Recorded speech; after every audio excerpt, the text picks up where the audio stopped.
Okay. We are fired up here. Adam McChesney, Southsider. In my other world over on Soccer Dad Pod, there's always the question, because in St. Louis, the first question is, where'd you go to high school? Right. The second question is, in soccer, north or south? What side of 40 did you grow up on? Yep. And we just established that you're a Southie. Mm-hmm. But what high school did you go to? Vianney. You're a Griffin, Golden Griffin. Yes, sir. Would you mind pulling that a little closer too? Yeah. And I just learned you too are a soccer alum, huh? Yes, sir. Played soccer at Vianney and then at Columbia College as well. Okay, so let me go the other way then. One of those critical St. Louis soccer questions. Who was your club? So I played for Kolping when I was younger. I played for Bush. And then we ended up doing the Cudis route. So we were one of the few Cudis teams that were left. We played Cudis from 8th grade till we graduated high school. Cudis. I always found it funny because I grew up in Granite City. We knew all the old guys' names and the clubs they played on. Yeah. Whenever I started realizing that team in particular had won all these national titles going back to like the 40s or whatever. Yeah. I'm like, still a little creepy, man. That's a funeral home. I know. Looking back on it, we're like, what were we doing? Yeah, it's so crazy, man. Like it's like the world of club names in St. Louis is like somebody should write a book, because you have the obvious ones, Bush, right? Uh-huh. And then along comes Moms Against Drunk Drivers. Like you're not putting that on our kids' jerseys anymore. Yep. And then Cudis, like the funeral home thing, because there was Guggenheim, I think, was another one. Yeah. Mm-hmm. Also funeral home. Weird shit. Mm-hmm. So, well, hey Adam, I appreciate you coming in here to chat with me for a little bit. Like so many new relationships in this world, we cross paths in the wonderful world of Meta. And I was kind of, based on what I do, your stuff was popping up, and I thought it'd be interesting to bring you in and do a little bit of a deep dive, because today's subject matter, which is going to be a lot broader than what you're reading on your car digital screen. If you're in business, period, if you exist, period, if you are on socials in particular, if you're not paying attention to SEO, if you're not paying attention to marketing, if you're not paying attention to your branding, et cetera, you technically don't exist. Very true. So I wanted to, have an opportunity, bring you in and have a conversation instead of us just talking about kind of X's and O's and process. In the world of LinkedIn, they would call it, this is a vertical conversation. I don't want to do that. Yeah. I want to go horizontal and kind of get into the weeds a little bit on, the world that you're living in. Mm-hmm. So we've already established the important stuff, that you grew up in South County, that you went to Vianney, and that you played soccer. So let's get into the current world.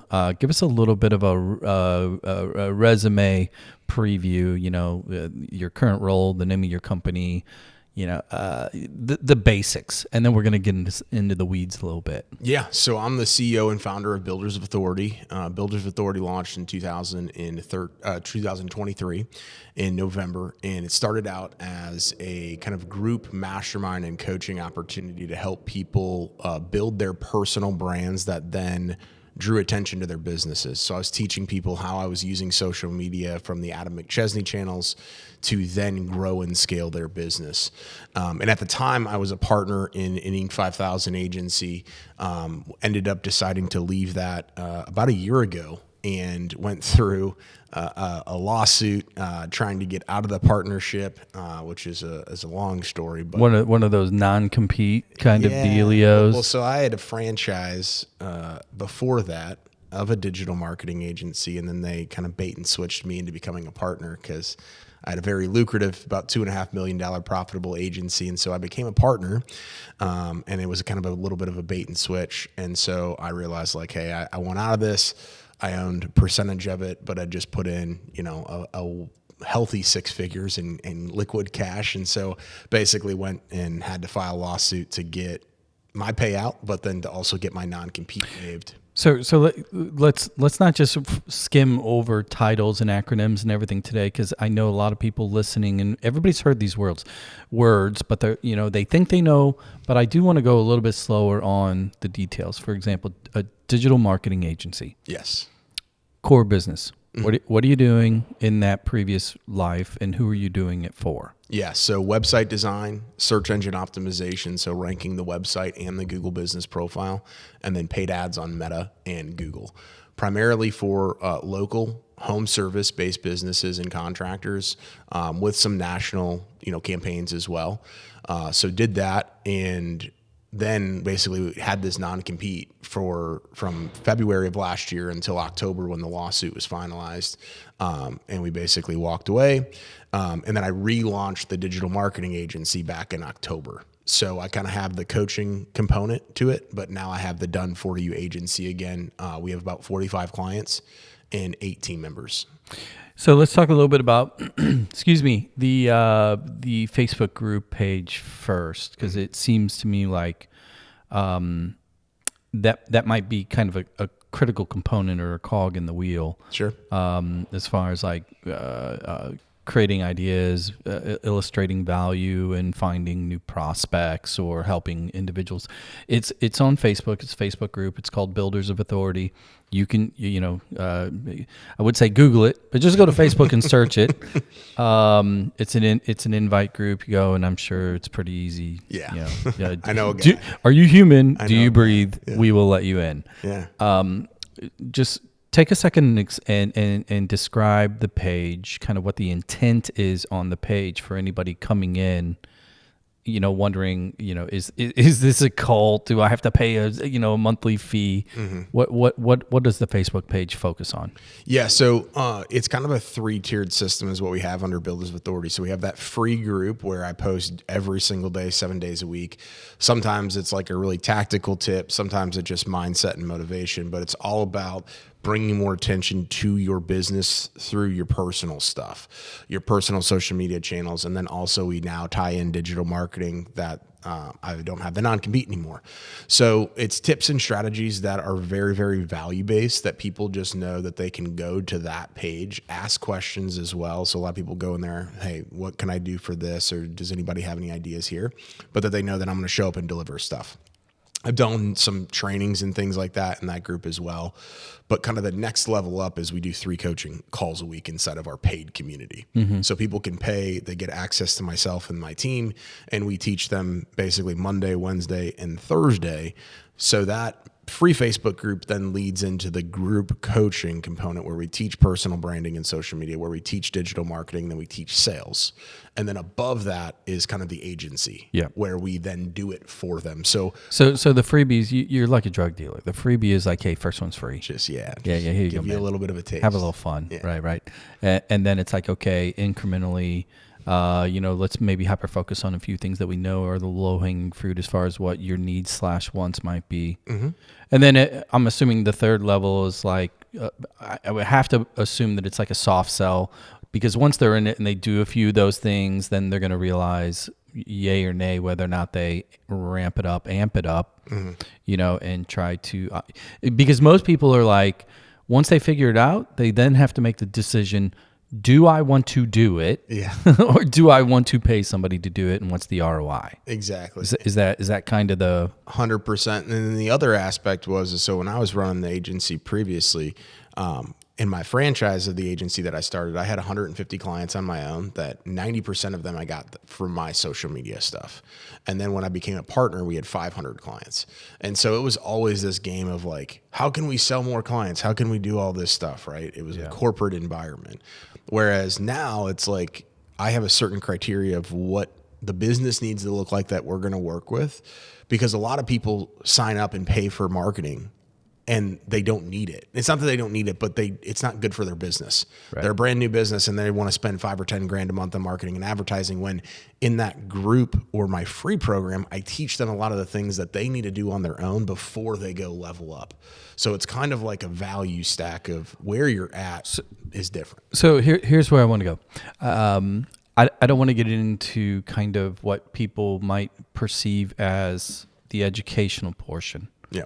Because do you know who Andy Pearson is?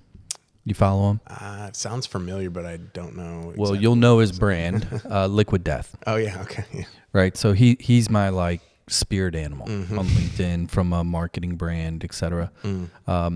And what he talks about all the time when it comes to anything associated with your brand / marketing, because he views those terms as just gobbledygook. He thinks they're all the same. Really. Yeah.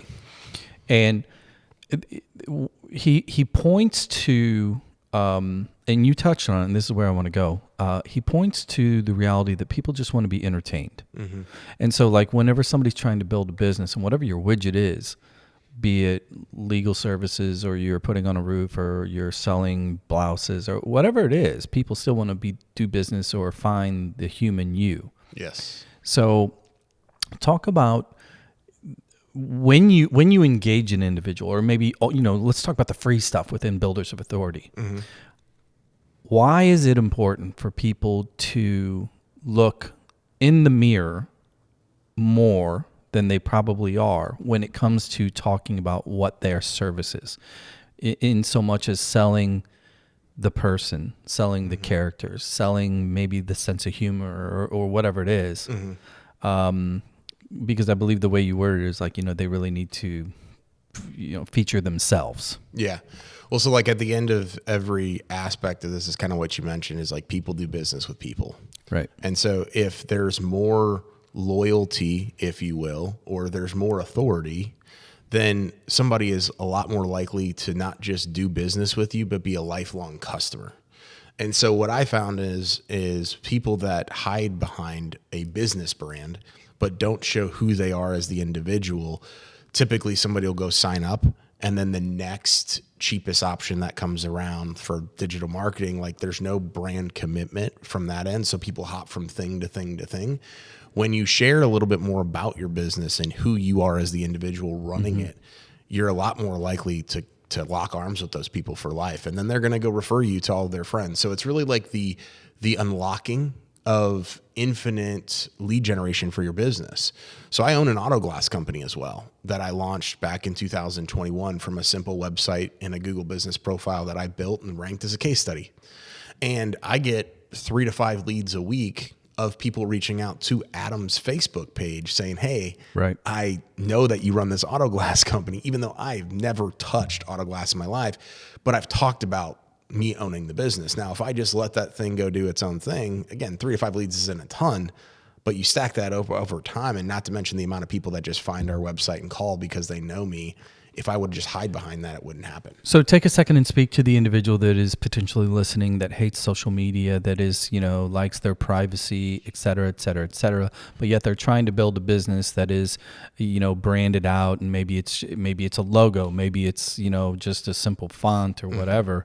Talk about how critical it is, though, to pull that curtain back within today's environment to assist the growth of said business. Choose your hard.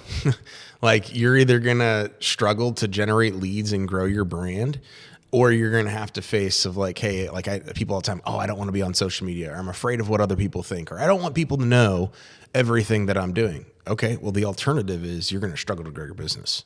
So really just choose your hard. Or you can spend a hell of a lot more money. More money. Yeah. That's the other aspect of it. And that's where I wanted to maybe kind of dip our toes into the monetary side of this, because, I know enough to be dangerous. Been around it now for roughly 10 plus years and helping creatives and white collar navigate this a little bit. And what I've found is the few that I've seen in kind of micro markets that have done really, really well never spent big bucks on this thing. They were doing the $5 a day. I'm gonna give Zuck my, here's your cut, Zucks, right? But what they were really good at was being sincere, original, and authentic in their posts, and they would dip and dive in and out of, hey, I'm having a great day today. Go outside, you roll your car windows down, listen to a tune, see you tomorrow. And then the next day they talk a little bit about the product. Yeah. And, and they're just doing it on a very, very small budget. And I've seen those campaigns do really well, more times than not. Yeah. And actually, the funny thing for me was, and it was really in spite of what the widget was in many cases. Like, I'm thinking to myself, I wouldn't do that. Yeah. But I like that person. Yep. So kind of maybe give your own examples or speech as it pertains to don't hide behind brand. Does that make sense? Yeah, absolutely. So I'll go back to kind of like when I found out about personal branding even being a thing that helped unlock what we've done in multiple agencies now. So I was in medical device sales for 5 years. I sold CPAP equipment for a company called ResMed, managed a massive territory here, but I realized at that moment, like, people were buying ResMed. Of course, I had to be a good account manager and help out in customer service and things like that, but there was only 2 options on a CPAP. They were either buying ResMed or they were buying our competitor. So it's like, got a pretty good chance here, right? And then I decided to go full time because I got into digital marketing in 2018 on the side, built 200 websites, and then went full time in the midst of the pandemic in 2020. And I'm sitting here thinking like, okay, I'm going to crush it because I'm really good at sales and I know enough about marketing. Well, the first month I sold $0 in digital marketing services. So I just left this lucrative job with the benefits and all this stuff. We just bought a house. And I'm back against the wall. I'm like, what did I just do? And so I joined a mastermind similar to what we have right now that taught the idea of just posting on Facebook. Right. Don't overcomplicate it. Don't do it, whatever, but do it differently than most marketers, because from a digital marketing standpoint, there's hundreds of thousands of people out there that do what I do. Right. But the one difference I have is me. And most marketers just go and they show case studies and talk about things that are way over an HVAC company or roofer owner's head. So I just broke it down even more simplistic of like, I'm just going to go show up and be myself. I'm going to share enough value insights and put my own skin in the game, building out all these websites for free to build up case studies and portfolios so people know that I know what I'm talking about, but I'm not trying to shove it down their throat with every single post I make. And so it allowed me to break down the barrier of connecting with the right people in the beginning. So let's talk about the relationship between, because when you were describing the business earlier, you were talking about kind of the basic services, SEO, optimization, website design, social media campaigns, Facebook campaigns, et cetera, and Google search, right? Mm-hmm. And it's almost like it's, it said 4 things, but it's really a triangle. We're talking about Google, search in Meta or in your business, right? There's a triangle there. Yep. Talk about the relationship as you see it between Google and search and that transactional click within Google and the role that social media is playing. Are they, most want to say, oh, they're at odds. Mm-hmm. But, how do the two of them play nice in 2025 for some small businesses trying to figure out, because they get inundated. Mm-hmm. Where am I going to spend my money? Is it a geotag? And they don't even know what geotag means. Or is it search? Is it Facebook boost my post? They don't even know what boost really means. Yeah. Talk about the relationship between Google and Meta in particular. Yeah. So like back in 2018 and 2020, and I'd say really even 2021 is they were both able to do the same thing from a lead generation standpoint. So you used to be able to print money on Facebook. You used to be able to, as a roofer, HVAC, you used to be able to go, and then all of a sudden leads were coming in. That's no longer the case. So Meta updated all of their retargeting and remarketing. It made it harder. The Apple iOS updates, all that stuff. So it's not a lead generation tool that it used to be for 90% of the businesses that are out there. Mm-hmm. So really Google is kind of the engine behind everything. And when done correctly, Meta is like the thing that ties it all together from a branding standpoint that then can turn into lead generation. So I look at Google, it's just facts at this point, but Google is more of like high intent. So somebody waiting to like the last minute, or they're very active in a search and they may not buy right away, but they're like, okay, I need this. I'm typing this in there. Then if you have the pixel set up correctly on your website, well, they go to your website, maybe they don't convert. Then they go back over to social media and then you see the ad. No differently than you like have shoes in the shopping cart, you don't go do it, and then the ad comes back out there from an e-commerce standpoint. So that's one thought of methodology. But when you're doing your social media ads, I always tell people is you got to create an ad, whether it's a photo or a video, and it's got to have that like WTF moment. Because there's so many ads that are on there and people are so inundated with like all the information and the politics. I mean, everything that people are posting on there. You gotta, guys like me that ruin their news feed. You got to get on there and you got to see like, oh my gosh, what's that a picture of? Right. So then that way you catch somebody's attention. Whereas you used to be able to just be like, hey, I'm a roofing company, come buy my stuff. And people are like, yeah, I need to, whatever. It's not that way anymore. So Google, like for our auto glass company, we get about 1,500 leads a month. 90% of our leads come from Google, 10% come from Meta. And of course, some come from past customers and referrals and things like that. But that typically people see it from Google. So you kind of alluded to it, and I wanted to talk about this too. When you think of advertising, a lot of industries, a lot of people in industry or small business owners, when they think of their marketing and they think of the, what they're going to spend money on, they're kind of hyper focusing on this concept of competing within their industry. So for example, auto glass repair versus other, glass doctor versus Kirkwood Glass, whatever. Yep. But the way I view it, and I think I have to assume you probably believe the same. Can you speak to the reality of what this content and who this content competes with specifically? When you put your stuff out on social media, there's not just a page for all auto glass posts, right? Yeah. Because when you put your auto glass ad in Facebook, the post above it is like your neighbor's birthday party. The post below it is some political post. The one below that is, the Cardinals suck or whatever. So you're really competing not within your industry or within your silo. You're competing with the whole landscape of social media. Why is it important to kind of realize that, and what are some tips that you might suggest somebody to address that when they think about posting? Yeah, well, so you're exactly right. Is you're competing with everything on social media, right? And so that's the thing about so many people like freak out when they're like, "Oh my gosh, like my cost, like I want to know what my cost per lead and cost." Well, you're also fighting against, for example, like in Q4.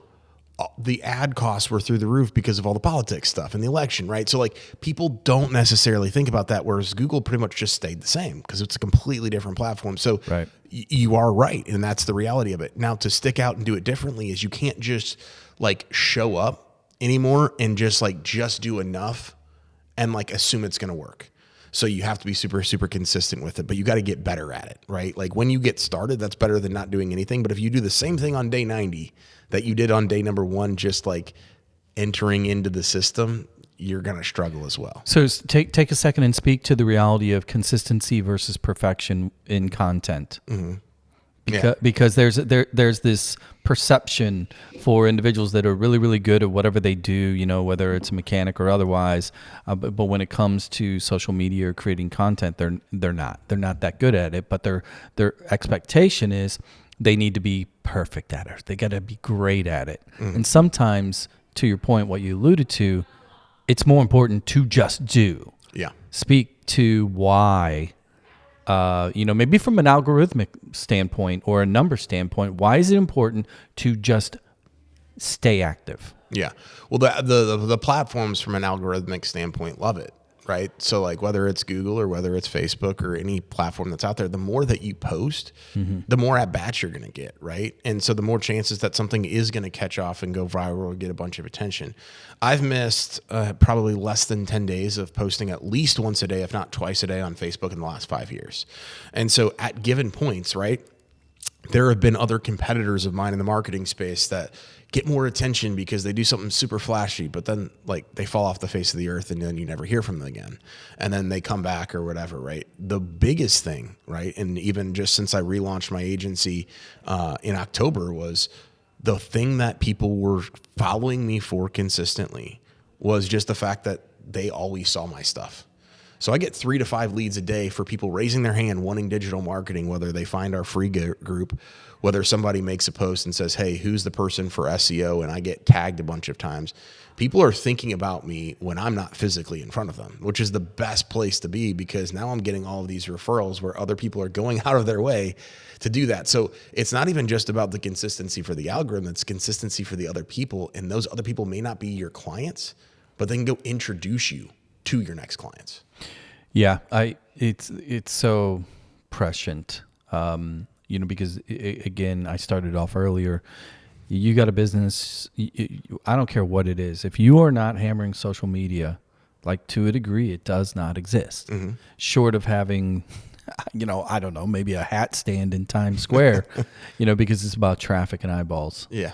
So, hey, here's what we're going to do. We're going to take a quick break. When we come back, we're going to talk about types of content. We're going to talk about good examples, bad examples. I do want to talk about things. I want to expand on Liquid Death. I want to talk about Savannah Bananas, just different things within the crazy world of marketing / brand, including Apple is one that I always like to bring up.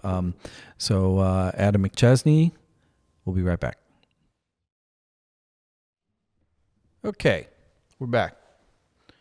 Quick break there. Hit the reset button. As I mentioned before we rolled out, a couple areas I wanted to dip into, and I dropped a few names. Let's play a little word association game here, because I want to get your take, because I know that you eat, breathe, live, die, sleep, all things marketing, all things SEO. I'm going to go through some company names or brand names, and maybe point out, just give me your opinion. 1 or 2 thoughts on what they do well, what they don't do well, or what you think about it. I already mentioned the names earlier. Liquid Death. Strong brand presence. Savannah Bananas. Innovation. Apple. Brand loyalty. Tesla. Exclusive. Gus's Pretzels. I just always remember Gus's Pretzels from being on them selling pretzels on the streets. It's funny because I was thinking about them the other day, and I spontaneously just now, actually, it's not in my notes. I don't have many notes, but I was thinking about Gus's Pretzels in the vein of what we're talking about. While they're not on Times Square, they are on the corner of Jameson. Yeah.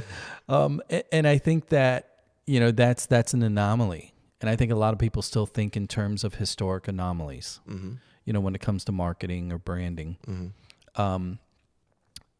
So let's go through maybe, how bill becomes a law, right?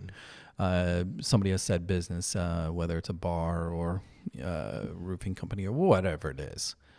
If you were to maybe point to, and let me tear this out, because every business is a little bit different, whether it's a startup or maybe it's 5 years in. They're paying bills, but they realize we've spent no money on marketing. We want to grow. Things are good. We got a little bit of extra scratch, not a lot. We need to become active in digital space.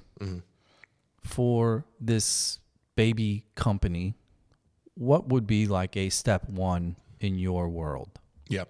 So there's 2 different aspects. One's on Google and one is on Meta. So for Meta, it is literally just like posting organically. Don't boost any posts. Don't try to go run a bunch of money on paid ads or anything like that, but just go start posting your work, posting who you are, what makes you different, customer testimonials, the whole gamut. Like that's a huge start. And then the other aspect, which most people don't, like, it's not that they don't know about it, but they don't take it seriously, is like being active in local community Facebook groups. Like I know people that don't even have a website that do millions of dollars of business, because when people say, hey, I need a tree service guy or whatever, like they're just hounds in there, and then everybody starts tagging them, right? So it's a very cost-effective way to literally get started at your time. Well, because, historically, the greatest asset any business could have when it came to business development or sales was a referral. Yep, referral, word of mouth, absolutely. And I think that for whatever reason, people view social media and Facebook groups as not simplistic referral, opportunities. They just want people want instant gratification, and they don't want to put any work into anything. Yeah. They just want their phone to ring. Yeah, you're right. Like that's where it's like, so I was just talking with a company today. They're in Pennsylvania. So my clients are all over the country. I only have a couple here in St. Louis, but they've been in business for 15 years. They have 5 Google reviews, which is where I was going to go with this other thing is like, and they're like, well, we just don't want to ask our customers. We won't be annoying, but there's this other business that's been in business for 18 months and they have 500 reviews. And I said, well, that's one of the biggest reasons that unlocked your website eventually when you go build one.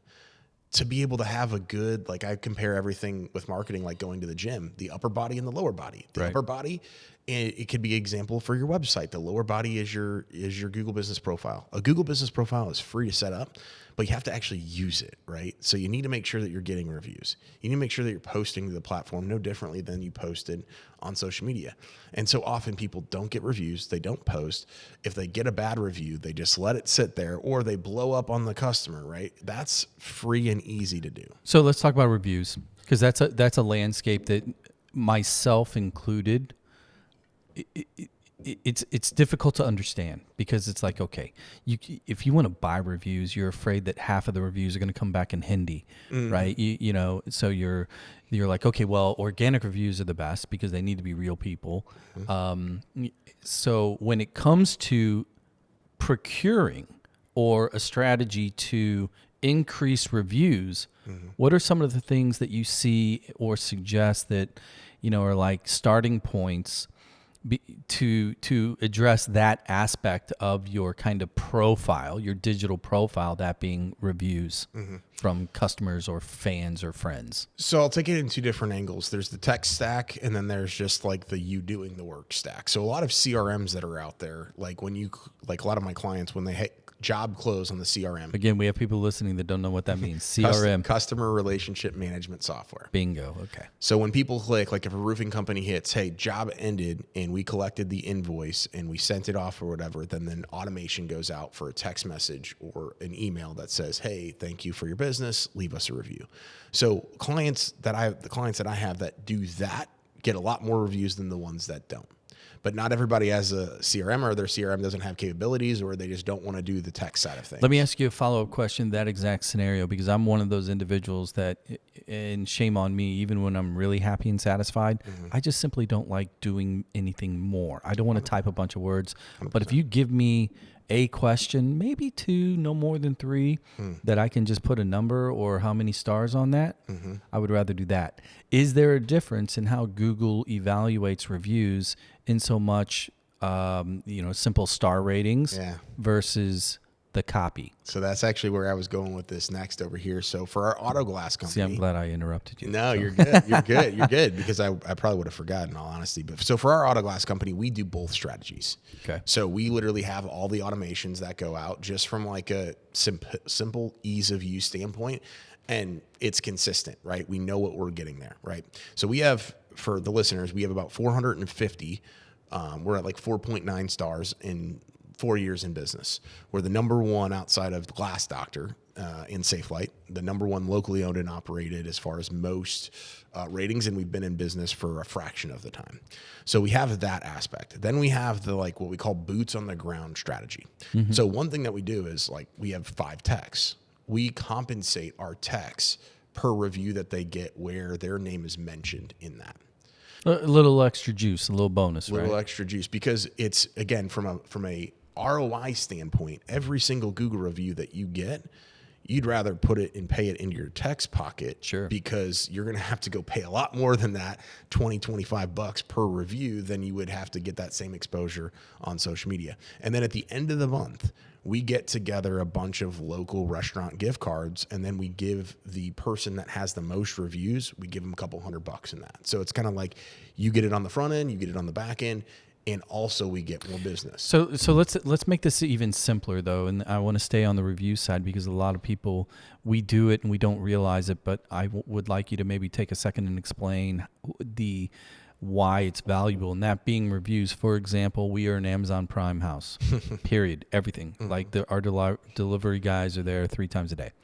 But there is not a single thing that we buy on there, short of the staples that are every month, TP and everything else, in which my wife doesn't just diligently dive into, not product details, but product reviews, right? And that is usually what drives her decision-making process, to the point where I would say price is second. Yes, 100%.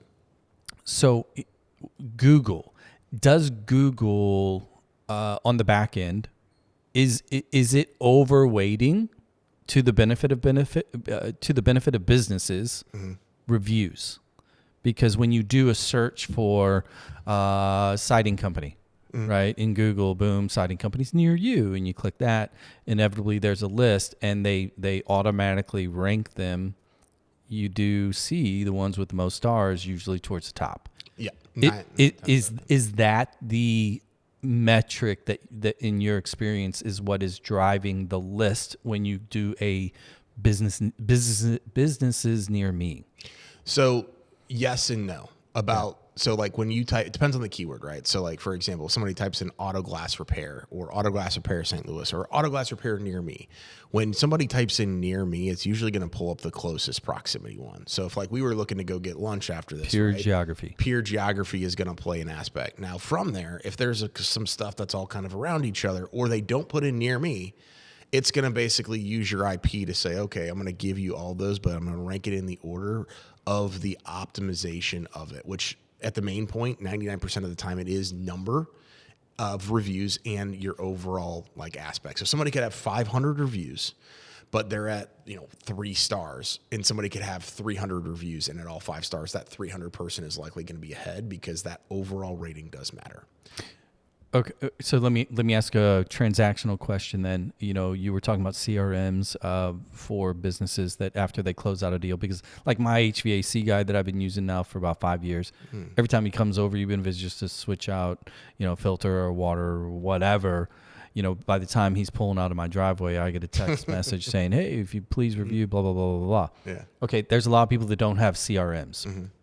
That do have maybe a simplistic Squarespace site or a Wix site, right? And that are on Google, but really don't know how they're on Google. How do those individuals that don't have specifically spelled out mechanisms to procure a review, how do they go about that process? Yeah, so I'll go back to our auto glass company. So we have 2 things that we leave after every single job with. So the tech is obviously compensated to do that, but we have an air freshener. That, because we're replacing and repairing auto glass, we have an air freshener that we leave in the car that has the QR code that takes them directly to the Google business profile, where it's like they don't even have to log in. It literally just pops up the stars, right? Right. So we leave that there with them, and it's our logo on the front end with an air freshener. So people love it, right? So it's unique to our industry, but I would find something that you can easily leave behind. And then we also leave a flyer that promotes our referral program. And on that flyer, it says, hey, if somebody, uses your name, we'll send you a $25 Amazon gift card. And then on the other side of that, it's really like optimizing that review. So kind of what we were talking about earlier. If you just leave a 5-star review, like 5-star, and then don't write anything, or you leave a review that's got a picture with it. So like if you're trying to maximize, if I take a picture, like if I was to do work here and I took a picture of this and sent it to you, who is my customer, or you took a picture of it, Google's going to know exactly where this was. And so when the customer leaves a review with a picture and explains, hey, Adam came and did HVAC at my office here in St. Louis, and then explained the exact experience that they had, that review right there is worth 5 to 10, depending upon the quality of it, just basic reviews. Got it. So to be clear, that takes time. Yes. You got to be consistent. It's like, you used the bodybuilding analogy earlier. You're not going to get the 6-pack overnight. Yeah, that's the part of it. I like the little bit of the X's and O's. But at the end of the day, for those of you that are listening, like, oh, that's easy. No, you got to do it. you got to do it, and that's how you do it. I want to shift over into the other world that maybe feeds to Google, and that being social media, Meta in particular. And really, what I want to talk about is, actually, I don't want to talk about Meta yet. I'm skipping my own thought here. I want to talk about websites. even basic websites. I alluded to Squarespace and Wix and even GoDaddy. They got all those, freebies. For the most part, most businesses are paying at least the first, quote, business level or business package. It might be a couple $100 a year. But within that, there's all of the build, right? I don't want to get into design. That's a whole other beast. What looks good, what doesn't look good, what fits, etc. What I want to talk about and get your thoughts on is really those little hidden tabs that most people don't know to look for, and that is like SEO optimization, SEO content, the language, and then specifically within pages, either, the pros and cons of creating multiple pages, the pros and cons of copy on the pages, because nobody wants to read. However, LLMs, right? Google in particular, they like to read. Talk about building a website and the role that those SEO tabs play, short of click, because they're all going to say, if you need help, one of our SEO experts are going to contact you. Right.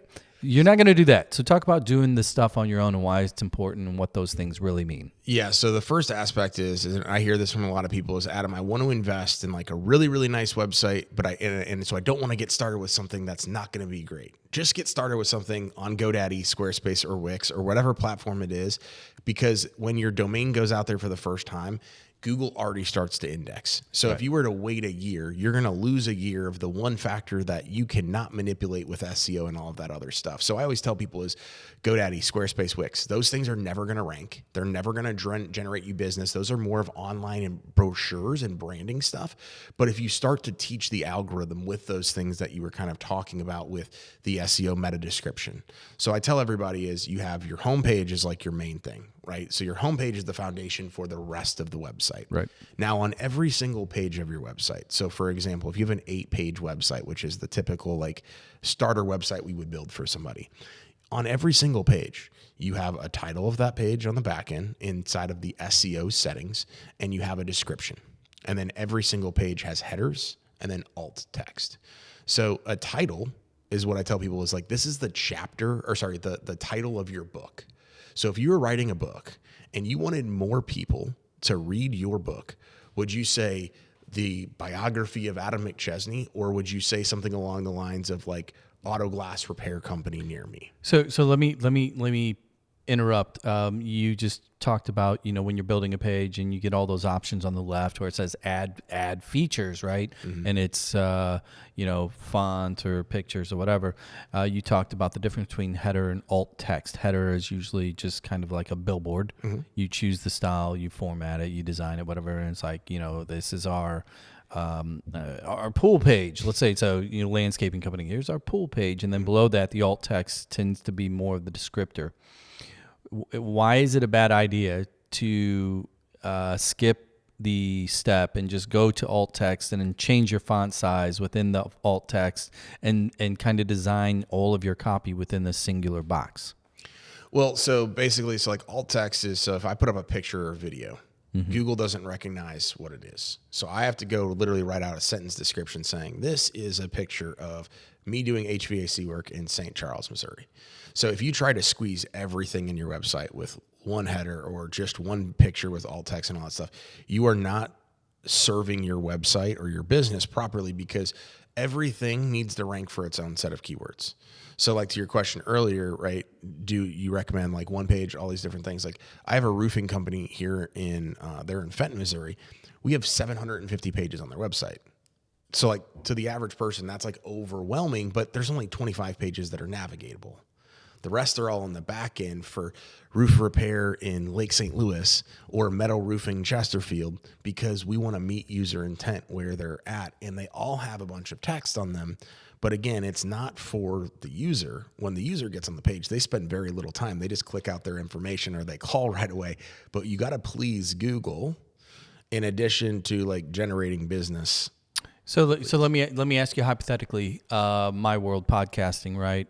I have a website for said podcast and I have 100 episodes. Now, the pragmatist in me is going to think, okay, you got a homepage, landing page, you do something funny, you do your description, you do here, here's our, this is what we do. And then there's a page that's like, maybe, hey, go to Spotify, or another page that says, hey, go to YouTube. And then there's just a link, the embed code for the player, from Spotify or Apple or whatever. So hypothetically, I mean, a page like that should be 2-3 pages because there's nothing beyond the simplicity of the episodes. So what you're saying, though, is you could potentially, if you have 100 episodes and each one has a little bit of a different theme, but it's all under the greater umbrella of whatever the podcast is, would it make sense to have 97 pages that are unvisible, that are specific language to each episode? Yeah. So like I have people that I've had on my podcast, and obviously I have an SEO background, so I know how to SEO keywords and all that stuff. But I have people that have gotten pissed off at me that are like, hey, when I type my name into Google, my own website populates behind. Just lift that up a bit. Sorry. Yeah. My own website, their own website, populates behind my podcast that I did with them. So because like if somebody's like going and researching an individual that has a lot of prominence, right, but they see my stuff, they're likely going to go click on my website. Oh, that's interesting. Well, yeah. Same thing with a YouTube video, right? Like some of our podcasts that have been with YouTube videos, my YouTube videos outrank their Adam McChesney personal website. No, I have a real-time story on that because back in the day, our studio, Gaslight Studios, we did Gaslight sessions, and we had camp in. And this is before they popped, the artist. Yeah.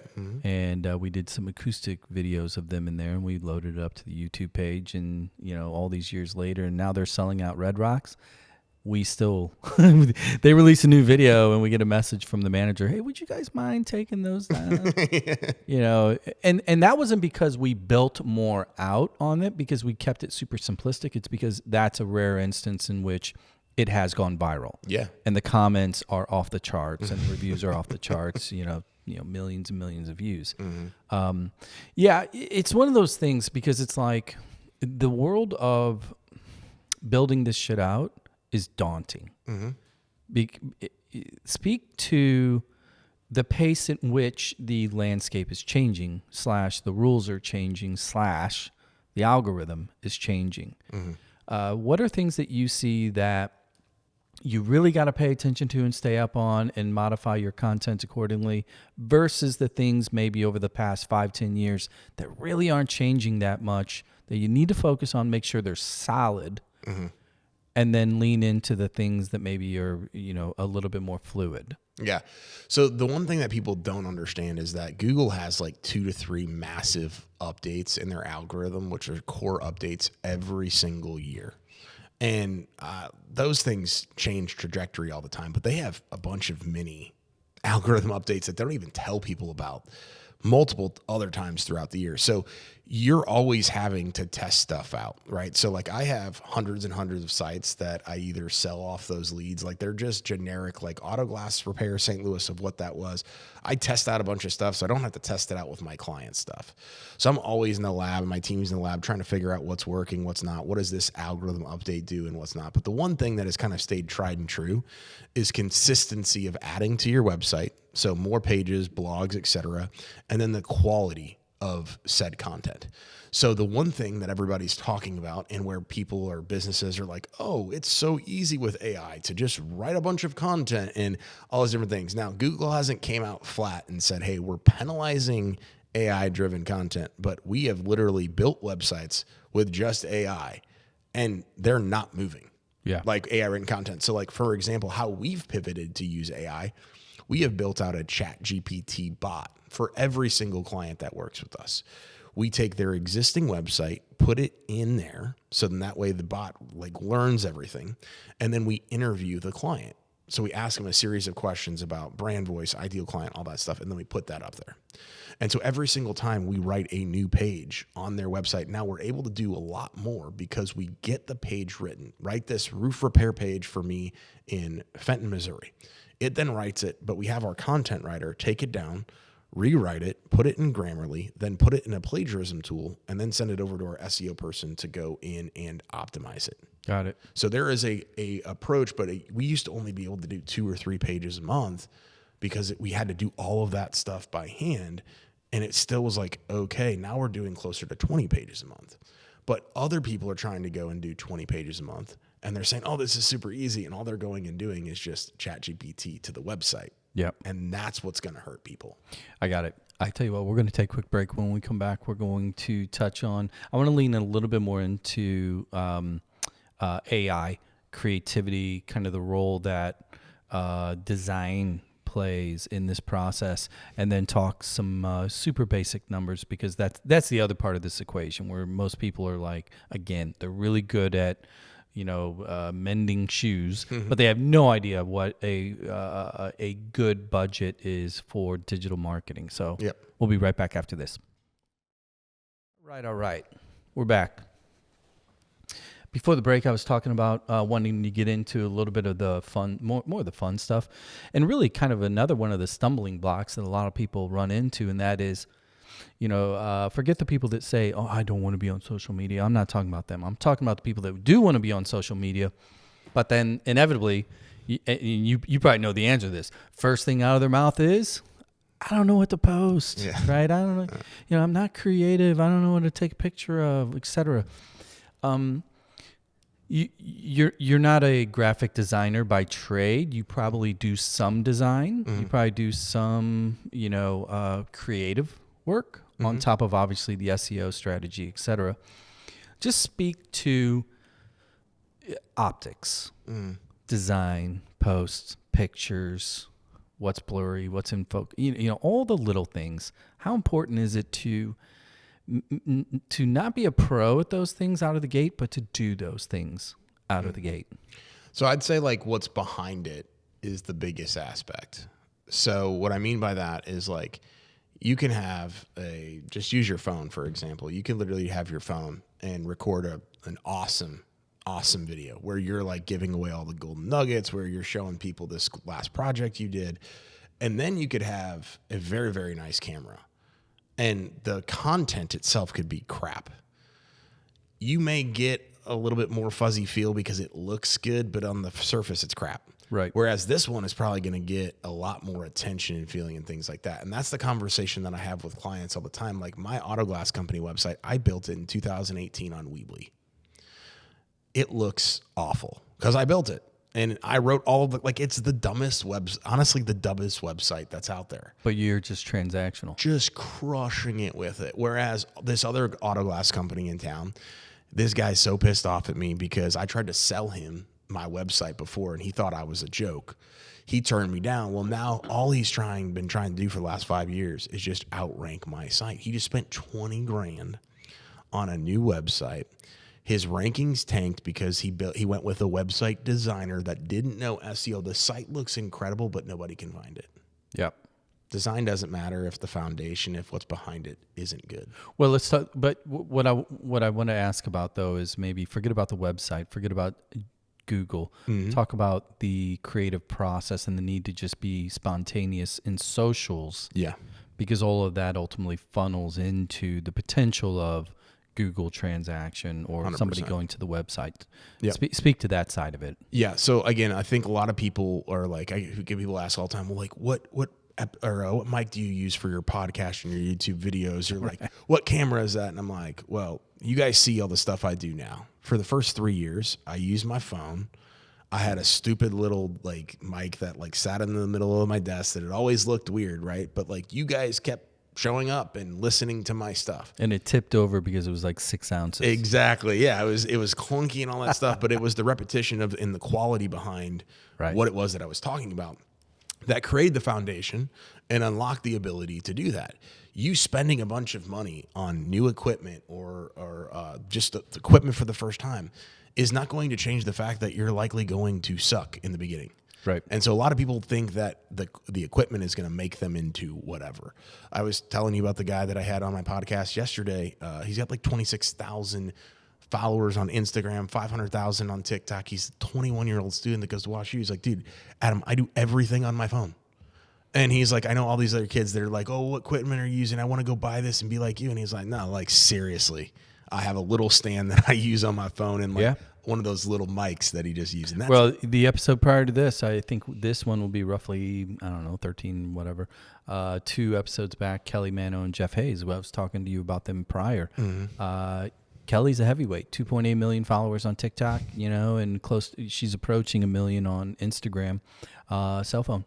And in the show, she talks about, now I've really upped my game. I have 2 cell phones because she doesn't have storage on it. And in talking to them, what I realized, and I think it's what you're alluding to now, look, unless you went to Juilliard or you went to USC film school or whatever, you're not going to be a pro at this stuff. No. And even the agencies that you pay a lot of money or potentially pay a lot of money to for that $20, $30, $40, $50,000 commercial. Yeah, they're quote pros, but they don't know what your fan base is really looking for. Yeah, well, people can, especially with like all the AI stuff that's out there, and there is a such thing as overproduction. Yeah, right. Totally. People can see that. If somebody like goes out day one and has a $20,000 produced video commercial for their business and they're brand new, people are going to be like, okay, but like, where's your work? Where's your stuff? Whereas you just like, hey, you know what, guys and gals, I started this brand new business. I'm a one-man band. I'm just looking to get my name out there. I'm active in the community. I have sons and daughter, all the different stuff. People are going to be like, okay, that's an authentic person. Yeah. I want to support that person. Well, I'm a Gen Xer. So what's that? Forgot to turn off my own phone. That's a rookie mistake.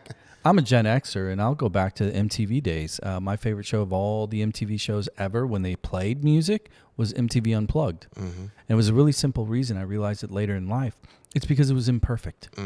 Because you could, when you watched Nirvana Unplugged or Raza, whoever, it didn't matter. Yeah. There was flaws in the music. And I think that there was a certain human element that was just front and center that nobody really thought about when they did that. But the fan group, the fandom towards that is real. And I've always thought about that in terms of like creating content now. Yeah. Like, how do you make sure that you don't feel, if you're overproduced, I don't care what your product is, widget, et cetera, people are out. They are going to check out. So I don't know. That's my soapbox for the day. I agree with all of that. Let's talk brass tacks, X's and O's, dollars and cents. And I know that every customer is a case by case basis, and there's what is your real goal versus what do you think you want to do, et cetera, that comes into play. Yeah. But speak to kind of training wheels.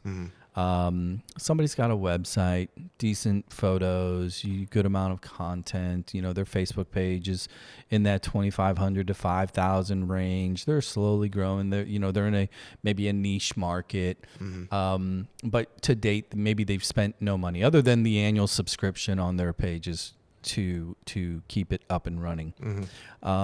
In the world of business, historically, marketing books will tell you, well, you need to set aside 8%, anywhere from 2 to 8% of your revenue, to put it in there. Give a little bit of a, maybe a simplistic lunchbox one-on-one, I'll even give you some thresholds. It's a $250,000 a year business where the person is taking home after expenses $100 and they want to grow to $500,000 and just assume it's a simple product. Yep. If you were to go in blind, sight unseen, walk through where they might want to spend money. Probably social media first and foremost, like on ad spend, running typically $500 a month on to maybe a couple thousand, depending upon a variety of different circumstances, time of year, et cetera. If you're going to have an agency either manage those ads or do SEO, I always tell people is if it's anything less than $1,000 a month management, that's a massive red flag. It's likely getting outsourced, which is a massive problem in our industry. Nothing wrong with outsourcing, but when it's outsourced to somebody on Fiverr or wherever, you may as well just go to Fiverr, which is a nightmare anyway, and pay direct to the source, right? So I always tell people is like, if you're going to want to go and do it right, typically like a solid website, 3,500 and up, depending upon how many pages are on that website, built on a platform like WordPress and you own the site.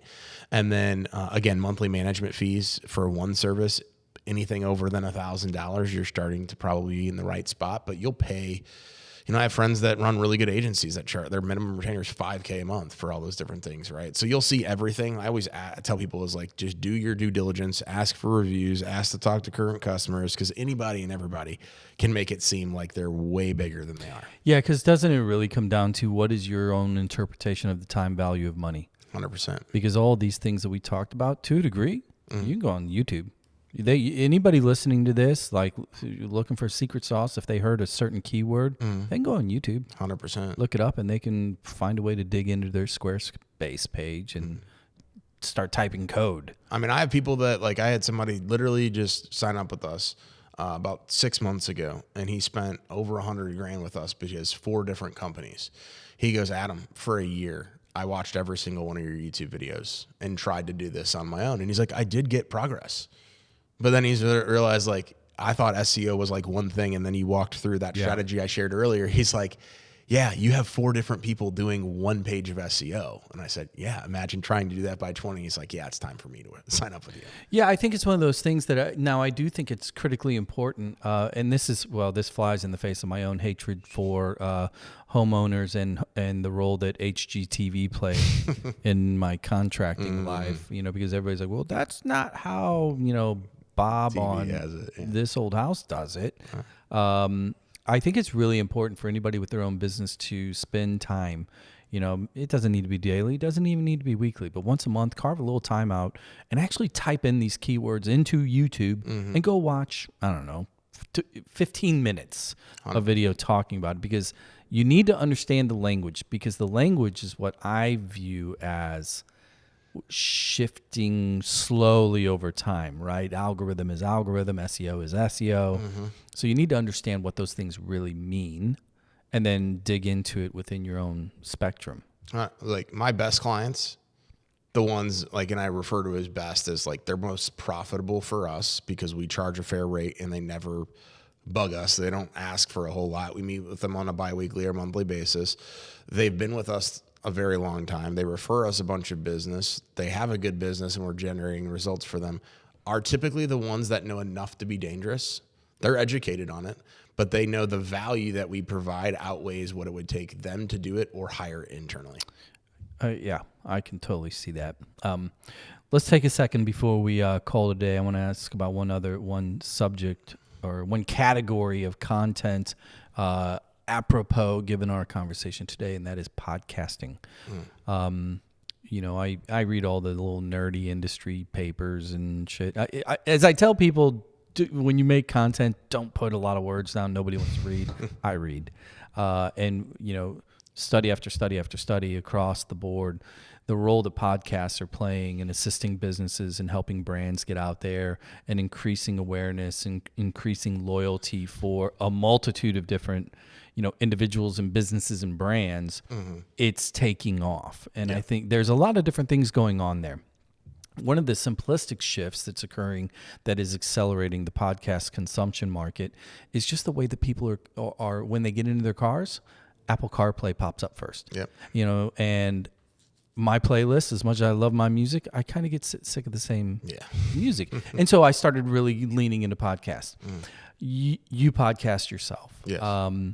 Talk about the potential of podcasting for customers, for clients, and what kind of tool that really is in the grand scheme, because whatever you do or sell, just talking about it might not make sense, but in your opinion, speak to the podcast market for businesses in today's market.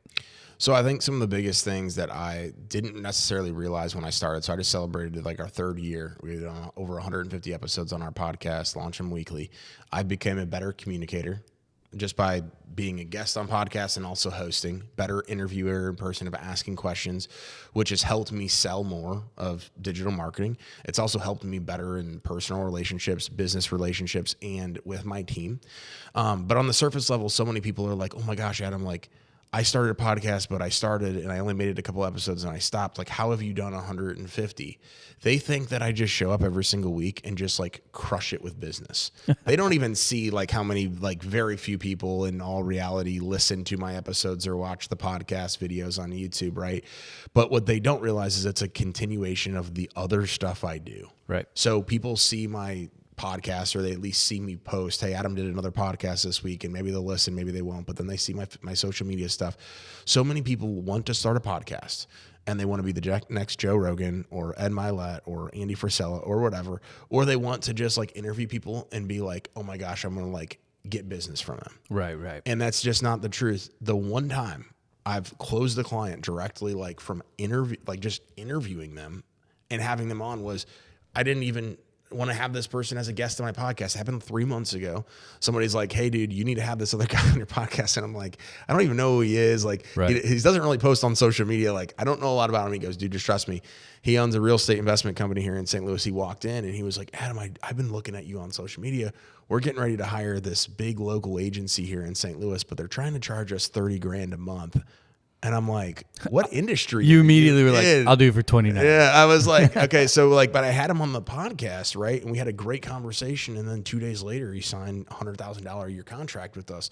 And so, but I tell people all that is like, if I would have said no to that person, if I would have like said, I'm done doing podcasts because I haven't closed a deal, like there's so many benefits that it's really infinite return on investment when you're podcasting. Well, in the example that I like to use, whenever I talk to potential clients that are interested, is, you start to think about your engagement, right? As a salesperson. And again, it doesn't matter what you do. Everybody's always selling. Yes. If you have an opportunity to sit in a room, let me back up. Here's what they always say. Well, I'm interested, but who's really going to listen to it, right? You hear that. Okay, so you drop episode 1 and 5 people listen to it. Maybe it's even the 3. How much would you pay to be able to sit down in front of 3 people and tell them about your business for a good 30, 40 minutes, and not sound like a white paper, and then you get up to episode 10 and maybe you're up to 20 people who are listening. And it's all the scalability, because you think of it in terms of, the white collar world in particular. A bit conferences, if you could go to whatever industry you're in and you go to McCormick Place in Chicago and you get conference room B and there's 250 people in there, what would you pay? Yeah. What would your business pay to be in front of those 250 people? Right? That's what podcasts do. Yes. It's like an accelerant of the conference world brought through your headphones or your car speakers. Yes. Yeah, that's PSA number 2. So, all right, Adam, I appreciate it, man. I know you're a busy dude. Took us a little while to get this on the calendar because I'm a loser at times and my family's chaos. So I appreciate you coming in and joining me, man. I appreciate you having me. I'll be, obviously, contacted online, checking it out. I'm sure I'll probably bring you back maybe a couple months down the road because these questions are always going to come up. Yeah. But for those of you listening, and I'll put all these in the liner notes of the show, Builders of Authority on Facebook. Is that really the best place to kind of... That's the best place to consume everything. If you're looking to gain more information, you can also follow me on Instagram at Adam L. McChesney, and then go to AdamMcChesney.com. Those are all the different places. All right, I'm going to do that word association real quick here. I'm only going to do the St. Louis brands, though, and kind of give me your snapshots on them. Cardinals. Right now, it's like, tough, but I would say tradition. Emos. Man, I love Emos. I just think of thin crust pizza. Budweiser. Great beer. Busch. Better beer. Better beer. Better beer, lighter beer. Now here's the tough one. CBC. I have my senior year. We lost to them in the quarterfinals. I scored a goal with 10 minutes left in the state quarterfinals. I'm sitting there thinking, I just got us to the state finals, and it was a clear pathway for us to win. And 90 seconds later, they came back and scored and tied the game, and then they won double overtime. You're like, I'm in an all-boys school. I might get a girl tonight. It was, it was like wild in my mind. I still think about it, but yeah. So that was a story. So when I say CBC. Yeah, I know. That's the only thing that I think of right now. Yeah, that's what I think about CBC. All right, man. Well, I'm gonna get you out of here. Thanks for joining me. Yeah, thank you for having me. Like, review, follow, share. It's all free. And again, I've told you before, I got low self-esteem. So when you click those buttons, I actually go home and pet my cats a little bit more. So I'll catch everybody next time. Tell me you're joking. See ya.